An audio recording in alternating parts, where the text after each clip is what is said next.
Hello and welcome once again to our reading of the book of John. Today we're in day 58, chapter 19, verses 38 through 42. And this is going to be just a short little episode because sometimes as you're going through the Bible and you're trying to apportion sections to talk about or study, it doesn't all come out even. You might have some that in these episodes might be 15 or 20 minutes, and others that are just 5 minutes or so. So this will be a short one today. If you're tuning in for the first time, I want to encourage you to go back all the way to day 1. It's on the playlist on this YouTube channel. And get the Bible out and read the book of John as you go through these passages with me. I thank you for tuning in, and let's go ahead and get to it.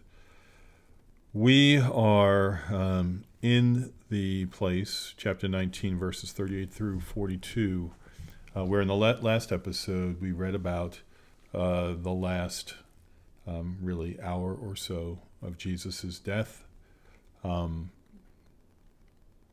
how that came to be. And that's where we're going to pick up now. That is done. Jesus has said on the cross to his Father, "It is finished." Tetelestai. It's paid for. The sins of the people that you gave me have been paid for. So we pick it up here in verse 38.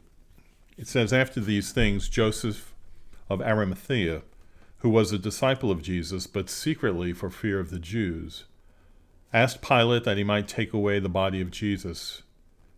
And Pilate gave him permission. So he came and took away his body.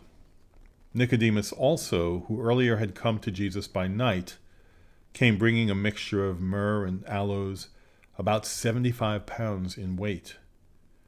So they took the body of Jesus and bound it in linen cloths with the spices, as the burial custom of the Jews.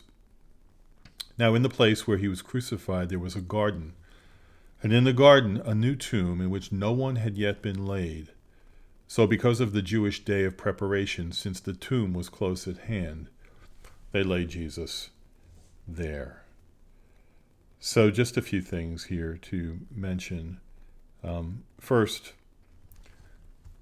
Jesus goes now from being treated as a prisoner, being treated in the worst possible way,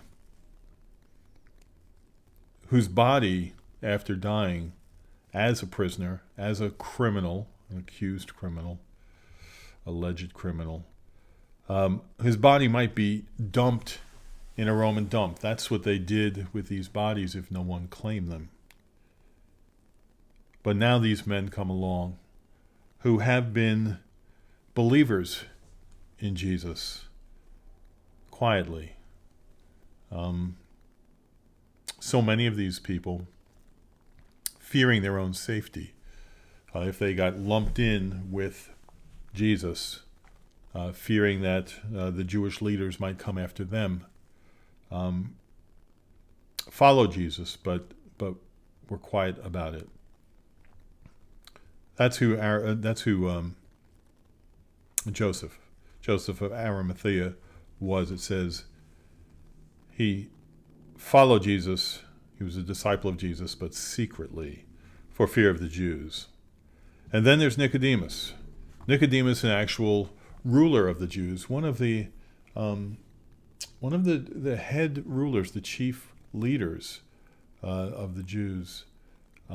You remember him from chapter 3, where he comes to Jesus and he knows that Jesus is special. He knows that he must be from God. So he has questions for Jesus. He wants to have a conversation with Jesus. And there we get that most incredible truth about how a person is reconciled to God comes from Jesus' lips. Jesus says to him, "You must be born again." And Nicodemus doesn't understand any of that initially. And that conversation that takes place is just wonderful. And here he is. He's here. He is a follower of Jesus at this point. So the Jewish custom was to wrap the body in linen and cover the linen with precious ointments and fragrances so you wouldn't smell the stench. And I'm struck by this amount, 75 pounds in weight of myrrh and aloes. I don't know. I didn't do any research on that, but it just seems like a tremendous amount of myrrh and aloes, of materials. Strikes me as being very generous, very caring, very loving for the body of Jesus. It says, now in the place where he was crucified, there was a garden, and in the garden a new tomb in which no one had yet been laid. So because of the Jewish day of preparation, since the tomb was close at hand, they laid Jesus there. So elsewhere in the Bible, we're told that Joseph of Arimathea was a man of significant wealth, and this tomb was one that he probably had purchased for himself. And now he's making this Jesus's resting place for his body. Jesus has gone from being treated as the worst of the worst to being treated with love and care and honor. That's all we have in this episode. Like I said, it's a short one. I continue to encourage you to take a few minutes and talk to the Lord, the King of all creation. Pray to God and ask Him to open your eyes to see that this is true and what it means for you.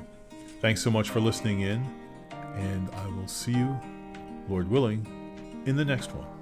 Thanks.